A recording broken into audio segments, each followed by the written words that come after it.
Assalamualaikum teman-teman. Jadi aku tuh kan udah seminggu ini batuk nggak sembuh-sembuh. Aku udah minum obat warung, aku udah periksa ke dokter, tapi hasilnya nggak tahu kenapa nggak ada hasil guys. Tetap masih batuk. Gitu. Terus aku disaranin sama temen suruh bikin ramuan ini guys, kecap campur dengan jeruk nipis. Coba ya kita buat. Seperti apa rasanya? Pertama-tama jeruknya kita potong dulu guys. Bismillahirrahmanirrahim.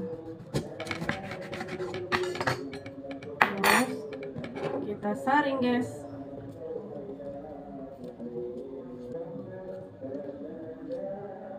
Hingga titik terakhir pokoknya. Di sini aku pakai 1 butir jeruk nipis ya guys ya. Nah, jadi segini guys. Kita tambahkan kecapnya. Dikit dulu. Kalau aku coba gunting dikit aja ya. Kecapnya bebas. Kecapnya jangan banyak-banyak, 1 sendok aja guys. 1 sendok makan ya. Jangan 1 sendok besar. Kita campur. Nah, sudah gini guys.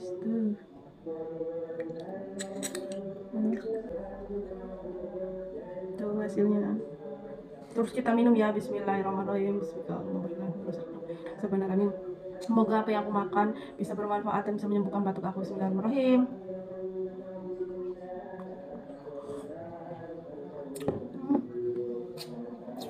Rasanya apa ya? Ada asam-asam manis.